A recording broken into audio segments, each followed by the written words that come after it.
বিয়ের আগে শর্তের কথা ভুলে যাওনি নিশ্চয়? তুমি কি বিয়ের আগের জায়গায় ফিরে যেতে চাও? কেঁপে উঠেছিল রিমি। যদিও এই ঐশ্বর্য সংসারে পদে পদে অপমান অসম্মান, তবুও এই ঐশ্বর্যের মোহ কি কম? বাসে ট্রামে বাকিদের সঙ্গে বাদুড়ঝোলা হয়ে যাওয়া, একই ভাত ডাল আলু সিদ্ধ দিনের পর দিন ভাবলেই কেমন চারপাশটা শূন্য হয়ে যায়। দুপুর বিকেল আজও রুমি বিলাস করে, যদিও বিলাসের ধরন বদলেছে সময়ের সঙ্গে সঙ্গে। কল্পনা বিলাসের জায়গা নিয়েছে স্মৃতিবিলাস। বিয়ের পর বড় খুশি ছিল সে।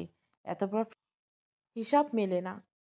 25 তলা 4 তলা স্কোয়ার ফিটের বিশাল flat, swimming pool, multigym, cafe, grocery shop, 24 ঘন্টা সিকিউরিটি সার্ভিস। একটা আভিজাত আবাসনে যা যা থাকার কথা তার সবই আছে। শুধু তাই নয়, মিস্টার অভিজিৎ রায়চৌধুরীর অনেকগুলো ব্যবসা, দেদার টাকা। সেই টাকায় চাইলে যে পুরো দুনিয়া কিনে নিতে পারে। ভাব একবার, তোকে কখনো কোনো টাকার হিসাব দিতে হবে না। ইচ্ছে মতো খরচা করতে পারবি। তাছাড়া আলাদা গাড়ি, ড্রাইভার থাকবে তোর জন্য, সঙ্গে 2-3টে কাজের লোক থাকবে। সত্যি বলছো মা? টাকা পয়সার কোনো হিসাব দিতে হবে না? যা ইচ্ছে কিনতে পারবো, ইচ্ছে মতো ঘুরে বেড়াতে পারবো। বাড়িতে তো একটা লিপস্টিক কিনতে গেলেও বাবাকে হাজারো কৈফিয়ত দিতে হয়। আর দুটো একটা বিয়েবাড়ি পড়লে তো কথাই নেই। গিফট কেনার চক্করে মাসের শেষ 10 দিন হয় আলু সেদ্ধ ভাত নয় নুন ভাত খেয়ে কাটাতে হয়। সেই জন্য তো এই সম্বন্ধটা আস্তে না আস্তে লুফে নিলাম। চাই না আমার মতো হিসেব নিকেশ করে তোকে বাকি জীবন কাটাতে হোক। একেবারে রাজরানীর মতো আরামে থাকবি। 4,000 স্কোয়ার ফুট ফার্নিশের সবটাই তোর, একেবারে তোর। বড় বড় চোখ করে বলেছিল অরুণা। তার চোখের দিকে তাকালেই বোঝা যায় তার মেয়ের সুখী ভবিষ্যৎ স্বপ্নে মশগুল দু চোখ। কিন্তু রুমি, এর মধ্যে যে এই সুখের জীবনের নদীতে কল্পনায় পানসি ভাসিয়ে দিয়েছে, স্রোতের টানে ভেসে গেছে খানিক দূর। এর মধ্যে মা আবার কিন্তু নিয়ে আসে কেন? এই সুখের জীবনেও গণ্ডগোল? কী গণ্ডগোল থাকতে পারে? মিস্টার রায়চৌধুরী কি এর আগেও আর একটা বিয়ে করেছিলেন? তোর কি মাথা খারাপ হয়েছে? দোজবরের সঙ্গে তোর বিয়ে দিব আমরা কেন? তুই আমাদের একমাত্র মেয়ে বলে কথা। তাহলে কিন্তু বললে যে বয়সে ভদ্রলোক তোর থেকে বছর দশেক বড়। তাছাড়া এই বিয়েতে একটা শর্ত রয়েছে। রবীন ঘটক স্পষ্ট বলে দিয়েছে, এই শর্ত মানতে পারলেই তবেই বিয়ে হবে। মিস্টার রায়চৌধুরী বিয়ে করলে তুই কোনো চাকরি বাকরি করতে পারবি না। ওর কথাই শুনে চলতে হবে, এটাই শর্ত। মনে মনে মুখ বাঁকালো রুমি। এমন আরামায়েশের জীবন ছেড়ে কেন চাকরি করতে যাবে সে? আর যা রেজাল্টের ছিরি, কে চাকরি দিবে তাকে? স্কুল জীবনে অঙ্কে কুতিয়ে কুতিয়ে 30 পেত কিনা সন্দেহ। কোনো রকম গ্রেস মার্কস পেয়ে পরের ক্লাসে উঠত। গ্রাজুয়েশন সারতে পারলেই সে বাঁচে। একেবারে বিয়ের পিঁড়িতে বসে পড়লে আর কোনো চিন্তা নেই। সব দায়িত্ব বরের উপর ছেড়ে সে নিশ্চিন্তে থাকবে। ইচ্ছে মতো শপিং করবে, মুভি দেখবে, রেস্টুরেন্টে খাবে। সব সুখ হাতের মুঠে এসে ধরা দিবে। এই যেখানে জন্মেছে, ছোট থেকেই বড় হয়েছে এই নুন আনতে পান্তা ফুরায় সংসারে। এখানে থাকতে একটা দিনের জন্য তার ভালো লাগে না। কিছু একটা কেনাকাটা করলেই মাসের শেষে আলু সিদ্ধ নয় নুন ভাত নয় ফেনা ভাত খেয়ে দিন কাটাতে হয়। বন্ধুরা এগ রোল, চিকেন রোল, আর তার ভাগ্যে সামান্য সিঙ্গারা আলুর চপও জোটেন না। অবন্তিকার উল্টোপাল্টা কথাগুলো নিয়ে সে মাথা ঘামায় না। পকেট ভারী থাকলে ওসব নিজের পায়ে দাঁড়ানোর কথা, ঘাম ঝরিয়ে রোজগারের কথা, সারাদিন বই মুখে বসে থাকার কথা মাথায় আসে?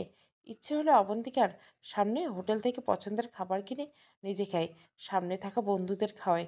নইলে রুমি ওর সঙ্গে তাল মেলাতে বয়েই গেছে। চশমা চোখে মেয়েটা সারাদিন ক্লাসে নয় লাইব্রেরিতে কাটিয়ে দেয়। সাদা কালো অক্ষরের মধ্যে কি মজা খুঁজে পায় কে জানে। চোখের নিচে কালির ছোপ, সেদিকে কোনো ভ্রুক্ষেপ আছে মেয়েটার? না রূপচর্চা, না চুলের যত্ন। পাছে যত্ন নিতে হয় তাই চুলগুলো কেটে রেখেছে ছোট করে। রুমি একবার বলতে গেছিল, সবসময় অমন উলুঝুলু হয়ে থাকিস কেন? মুচকি হেসে অবন্তিকা, ওসবের জন্য তো সারা জীবন পড়ে আছে। নিজের পায়ে দাঁড়ানোর জন্য কয়েকটা মাত্র বছর হাতে। সেই বয়সটা অবহেলায় নষ্ট করলে হবে? ভারী বিরক্ত হয়েছিল রুমি। আরে বোকা, জীবন উপভোগের বয়স তো ওইটুকুই। তারপর তো রোগভোগ, মানসিক চাপের দিন। এই বয়সে আনন্দ ফুর্তি করার বদলে কারোই বা সাদা কালোর অক্ষরে পাতায় মাথা গুঁজেতে ইচ্ছে করে? উত্তর না পেয়ে অরুণার মুখ গম্ভীর হলো। তীক্ষ্ণ দৃষ্টিতে মেয়ের মুখের দিকে তাকালেন। তাহলে তোর সিদ্ধান্ত কী রুমি? আমরা কি অভিজিৎ রায় চৌধুরীকে জানিয়ে দিব তোর ওকে পছন্দ নয়? তুমি কি পাগল হলে মা? বয়স একটু বেশি হয়েছে তো কী হয়েছে? অত টাকা, গাড়ি, বাড়ি, নিজের হাইফাই লাইফস্টাইলের জন্য ওটুকু অ্যাডজাস্ট করে নেওয়াই যায়। তুমি ওকে বলে দাও রাজি আমি। এক কথাতে বিয়ে স্থির হয়ে গেল। বিয়ের আগে রুমি বেশ কয়েকবার শপিংয়ে গেল মিস্টার রায়চৌধুরীর সঙ্গে। মা বয়সটা বছর দশেক বেশি বলেছিল, কিন্তু চোখে দেখে মনে হলো নুনমরিচ চুলে মিস্টার চৌধুরীর সঙ্গে তার বয়সের ব্যবধান বছর 15 কিংবা তারও বেশি হতে পারে। কিন্তু ভদ্রলোক যখন মার্সিডিজের দরজা খুলে ড্রাইভিং সিটে উঠে বসলেন, রুমির মনে হলো বছর 20 বেশি হলেই বা কি, এমন গাড়ি চড়তে পেরেছে, এই কি বড় ব্যাপার। কয়েক লাখি লেহেঙ্গা, শাড়ি, একগাদা জুয়েলারি, ভদ্রলোকের শপিংয়ের বহর দেখে রুমির চোখ কপালে উঠল। তার জন্যই কি পুরো শপিং মলটাই কিনে নেবেন নাকি? এসব তারই, শুধু তারই, তার একার? ভাবা যায়। রুমির মনে হলো খুশিতে আনন্দে সে পাগল হয়ে যাবে। এর মধ্যে একদিন নিজের গাড়িতে চাপিয়ে মিস্টার রায়চৌধুরী তাকে কলেজে পৌঁছে দিয়ে এসেছেন। গাড়ি থেকে রুমিকে নামতে দেখে পিঙ্কি হেসে বলল, তোর কাকা তো দেখি হেব্বি মালদার রে। কাকাকে? উনি আমার হবু বর, মিস্টার অভিজিৎ রায়চৌধুরী, বিখ্যাত ইন্ডাস্ট্রিয়ালিস্ট। লেটেস্ট মডেল আইফোনটা দেখিয়ে বলল, বার্থডে গিফট হবু বরের তরফ থেকে। পরক্ষণে রুমির গলার ডায়মন্ড পেন্ডেন্টটা ঝিকিয়ে উঠল। পিঙ্কি সেদিকে অবাক চোখে তাকিয়ে রয়েছে দেখে গর্বিত ভঙ্গিতে হাসল সে। অরিজিনাল বুঝলি, দামি ব্র্যান্ডেড শোরুম থেকে সঙ্গে গিয়ে কিনেছি, আরও আছে, বিয়েতে পরবো দেখবি। পিঙ্কি, অরিজিতা, দেববর্ণা এত সাজসজ্জা, এত জৌলুস দেখে ভুলেই গেল রুমির বয়সের কথাটা। ক্লাসের অবসরে সবাই ভিড় করে এলো ওর নতুন পাওয়া দামি গিফটগুলো দেখতে। প্রাপ্তি বলল, সো লাকি ইয়ার, বয়সে কি যায় আসে, আমরাও যদি এমন একজন রিচ মিডিল এজ ম্যান বিয়ের প্রস্তাব পাঠায় এক্ষুনি রাজি হয়ে যাব। রুমিকে দেখতে দেখেছিস? আয়নায় জেকে দেখ, অমন কোটিপতি তোর দিকে ফিরেও তাকাবে না। হানিমুন প্যারিস বা সুইজারল্যান্ড অবশ্যই যাস। সোশ্যাল মিডিয়ায় ছবি দিতে ভুলিস না। লাইক কমেন্ট দায়িত্ব আমাদের হাতে। হাসলো অর্চিতা। তোর লাইক কমেন্টের জন্য রুমি হাত পেতে বসে আছে নাকি? হাসতে হাসতে বলে উঠল দেবপর্ণা, ওর বয়স যা বয়স, দেখবি কন্টিনেন্ট ট্যুরে নিয়ে যাবে হানিমুনে। রুমি তখন আমাদের চিনতে পারলেই হয়। সুখ চেয়ারও স্বরে রুমি বলে উঠল, তোরা যে কী সব বলিস, তোদের কখনো ভুলতে পারি? আমি ঠিক যোগাযোগ রাখবো। আর কি কি দিল রে দেখা? লোভী গলায় বলে উঠল পিঙ্কি। সবে মোবাইলের ফটো গ্যালারি থেকে 7 লাখি লেহেঙ্গার ছবি বের করছে রুমি। অমনি বেরসিকের মতো অবন্তিকা বলে উঠল, এত তাড়াতাড়ি বিয়ে তো করছিস, পরে কী হবে ভেবে দেখছিস? হবু বরে যতই টাকা পয়সা থাক, নিজের পায়ে না দাঁড়িয়ে বিয়ে করলে দিন শেষে পস্তাতে হয়। মাটি যদি ঝুড়ি ঝুড়ি হয়, গাছ সহজে হেলে পড়ে, তেমনি নিজের পায়ের নিচের জমি যদি শক্ত না হয়, তবে যে কেউ তাকে দলে মুচড়ে চলে যেতে পারে। বিয়ের আগে জিজ্ঞাসা করে নিস, তোর হবু স্বামীর ভবিষ্যতে তোকে চাকরি করতে দেবে তো? কোন উজবুক চাকরি করতে চায়? আমার বর ইন্ডাস্ট্রিয়ালিস্ট রে, ইন্ডাস্ট্রিয়ালিস্ট। টাকার লেখাযোগ নেই। ওর বউ হয়ে আমার কোনোদিন চাকরি করার দরকার পড়বে না। আমার জন্য আলাদা গাড়ি, ড্রাইভার, 3-4 জন হাউস হেল্প। ভাবতে পারছিস? আমি কেন 10-5 টাকার কলমে পিষতে যাব? ওসব তুই করিস বরং। তা বলি, আমার বিয়ে নিয়ে তোর এত ইন্টারেস্ট কিসের? এত জিনিসপত্র দেখে কি হিংসে হচ্ছে নাকি? তুই বরং জ্ঞান দিয়ে ফালতু সময় নষ্ট না করে লাইব্রেরিতে গিয়ে আর একটু বেশি পড়াশুনো কর। 10টা 5টায় একটা তো চাকরি জোগাতে হবে। রূপের জোর তো আর পার হবি না। কথা শেষে মুচকে মুচকে হাসতে লাগলো রুমি। মুখ কালো করে চলে গেল অবন্তিকা। যাওয়ার আগে মৃদু স্বরে বলল, তোর ভালোর জন্যই কথাগুলো বলছিলাম রুমি। হয়তো তুই আমায় ভুল বুঝলি। ঈশ্বরের কাছে একটাই প্রার্থনা করি যেন তোর জীবনের সুখের মোড়কে অসুখ না ছোবল দেয়। বলা বাহুল্য, সুখের স্বপ্নে ভাসতে থাকা রুমির কানে সে কথা যায়নি। সে তখন বন্ধু বান্ধবীদের সাথে ভবিষ্যতে সুখী জীবনের গল্পে মশগুল।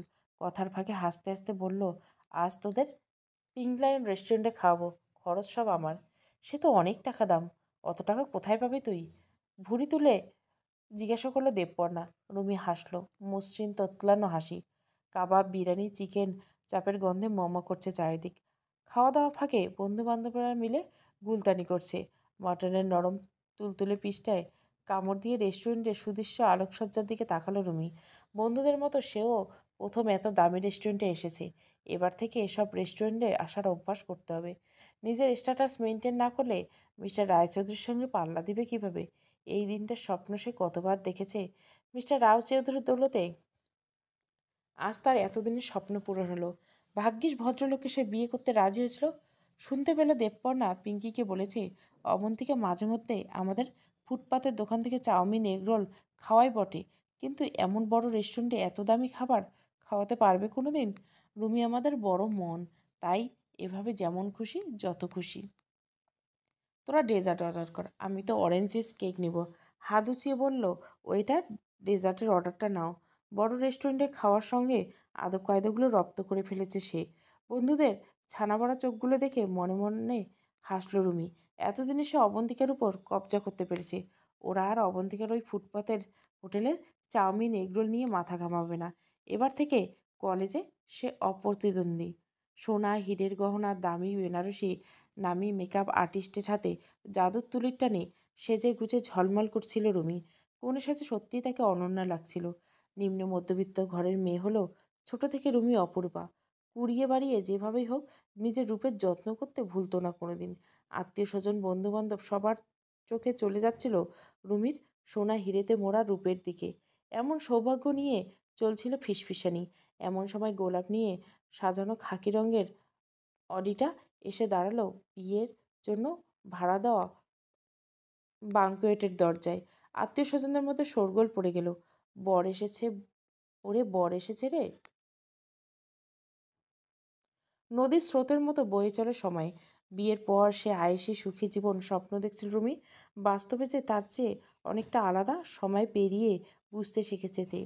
উচ্ছল ঝর্ণা আজ শান্ত দেখি, তবুও মোটের উপর সে অখুশি নয়।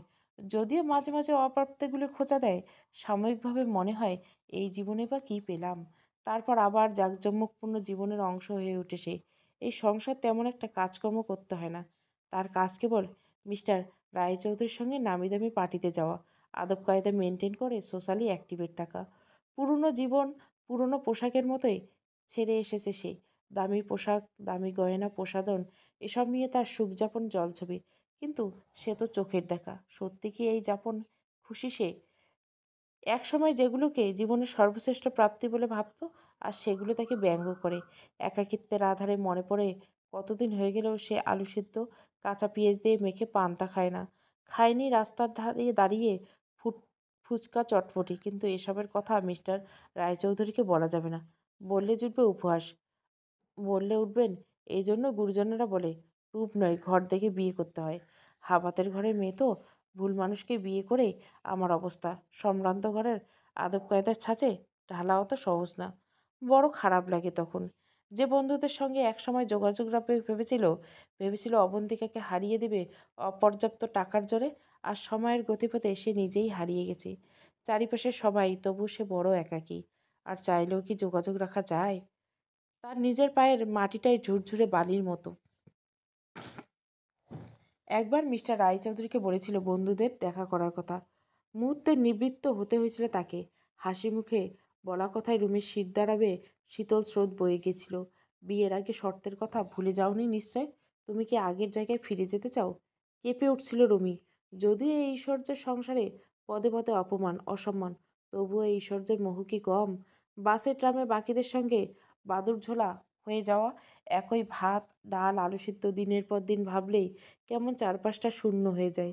দুপুর বিকেল আজও রুমি বিলাস করে, যদি বিলাসের ধরন বদলেছে সময়ের সঙ্গে সঙ্গে। কল্পনা বিলাসের জায়গায় নিয়েছে স্মৃতিবিলাস। বিয়ের পরপর বড় খুশি সে। এত বড় ফ্ল্যাট, তাও নিজস্ব। মার্বেল টাইলসে মোড়া বাথরুম, সাজানো কিচেন, নিজের আলাদা সব কিছু কেমন স্বপ্নের মতো মনে হতো। মাঝে মাঝে উঠোনের কলপাটটা মনে পড়ে যেত। যদি নিজেদের, তবু ওটাকে বাথরুম বলা যায় না। বিয়ের এক সপ্তাহ হতে না হতে স্বপ্নের ইউরোপ ট্যুর। হানিমুনের দিনগুলো ছিল এক টুকরো স্বর্গের মতো। চোখের সামনে ছবিতে দেখা প্যারিসের আইফেল টাওয়ার, মোহের ক্লিপ, সুইজারল্যান্ডের বরফে পাগলের মতো উল্টে পাল্টে গড়াগড়ি খেয়েছে। উঠেছে ঝকঝকে ট্রেন, ছবি তুলছে পাগলের মতো। যে সুইস চকলেটের নাম শুনেছে জীবনভর চোখে, কিনে এনেছে হিরে বসানো সুইস ঘড়ি। কিন্তু তারপরে কেমন সব পাল্টে গেল। স্বপ্নে যে আরাম আয়েসের মসৃণ গোলাপ বিছানা রাস্তা দেখেছিল, বাস্তবে রাস্তায় সে প্রতিপদে কাঁটা ছড়ানো থাকে। সেটা বুঝতে খুব বেশি সময় লাগল না। স্পষ্ট বুঝতে পারল মিস্টার রায়চৌধুরী তাকে বিয়ে করেছে আর্ম ক্যান্ডি হিসাবে ব্যবহার করার জন্য। বড় বড় পার্টিতে নামি দামি অফিসাররা তার সঙ্গে নাচতে উন্মুখ থাকেন। সৌন্দর্যে বিমুগ্ধ হয়, প্রশংসায় ভরিয়ে দেয় প্রতিবার। সেই ফাঁকে একের পর এক বিগ বিগ ডিল বাগিয়ে নেয় মিস্টার রায়চৌধুরী। সব জেনে বুঝে কোনো প্রতিবাদ করার সাহস পায় না রুমি। বলা যায় না পোষা ময়না বিদ্রোহী হয়ে উঠলে দেখলে যদি মিস্টার রায়চৌধুরী আবার সেই আস্থা করে ফিরিয়ে দিয়ে আসেন। এখন রুমি বোঝে অবন্তিকা সেদিন ঠিক কী বলতে চেয়েছিল। পরগছার মতো বাঁচলে জীবনের প্রতিটা দিন ভয়ে ভয়ে বাঁচা ছাড়া উপায় থাকে না। অধিকাংশ দিনে ব্যবসার কাজ সামলে গভীর রাতে বাড়ি ফিরেন মিস্টার রায়চৌধুরী। অবশ্য পার্টি থাকলে সে আলাদা কথা, কিন্তু আজ নিয়মের ব্যথায় ঘটিয়ে সন্ধ্যাবেলা বাড়ি ফিরে এলেন তিনি। হঠাৎ এই ভারী গলায় ডাক শুনে রুমি খানিক অবাক হলো। দুই বিছানা আলাদা হয়েছে কবে? আজকাল কথাও হয় না কালভদ্রে, শুধু ক্লাব পার্টিতে একসঙ্গে দুজনে সুখী দাম্পত্যের অভিনয় করে থাকেন। মিস্টার রায়চৌধুরী বলেন, নিজেদের মধ্যে যাই হোক না কেন, ব্যবসা করতে গেলে অমন ধোঁকাটাটি বজায় রাখতে হবে। পরগাছা হওয়া সবচেয়ে বড় জ্বালা হলো, ইচ্ছে না থাকলেও মিস্টার রায়চৌধুরীর ডাকে রুমিকে আসতে হয়। গম্ভীর স্বরে বলে উঠলেন, কাল আমার স্পেশাল গেস্ট আসবে, সব কিছু যেন টিপটাপ থাকে, তুমিও। রুমি ঘাড় হেলালো। সে তো এই দামি ফ্ল্যাটের হাজারো আসবাবপত্রের মধ্যে একটা হয়তো মূল্যবান, হয়তো মূল্যহীন। আলাদা অস্তিত্ব কোথায় তার? হাসল সে। হুকুম তালিম করতে বান্দি প্রস্তুত। সুরাচি প্রস্তুতি নেওয়ার পরেও জীবনে কখনো কখনো অপ্রস্তুত করে দেয়। ফার্স্ট ফ্ল্যাট দার্জিলিংয়ে টিমার্ক থেকে চলকে পড়ার মতো, বুঝলি রুমি? সোফায় বসা মিস্টার রায়চৌধুরী গেস্ট হিসেবে যাকে দেখল, তাকে আর কোনোদিন জীবনের পথে বাকি সে দেখতেই চায়নি। কিন্তু জীবন চিরকাল আনপ্রেডিক্টেবল, তাই বোধহয় আবারও দুজনের মুখোমুখি হতে হলো। কেন ফিরে এলো সে জীবনে, তা আবার মিস্টার রায়চৌধুরীর সম্ভ্রান্ত অতিথি হিসাবে? রুমির মনে হলো একেই বোধহয় ভাগ্যের মার বলে। ভাগ্য তাকে সব দিক থেকে পরাভূত করেছে। গলায় মধু ঢেলে মিস্টার রায়চৌধুরী বললেন, সামলে রুমি, সামলে। কাজ তো একটু দেখে করতে পারো। Meet my Mrs Rumi Roychowdhury, আর ইনি আমার অনার্ড গেস্ট, ইনকাম ট্যাক্সের উচ্চপদস্থ আধিকারিক মিসেস অবন্তিকা সেনাপতি। ভালো করে খাতিরদারি করো, বুঝলে? আমার ভাগ্য কিন্তু এরই কলমে। দুজন দুজনের দিকে তাকিয়েছে নির্বিশেষে। দাড়িপাল্লার মাপ কখন যে বদলে যায়, কেউ বা তা জানতে পারে? সমাপ্ত। হিসাব মেলে না। গল্পটা ভালো লাগলে অবশ্যই লাইক, শেয়ার এবং সাবস্ক্রাইব করবেন। Thank you for watching.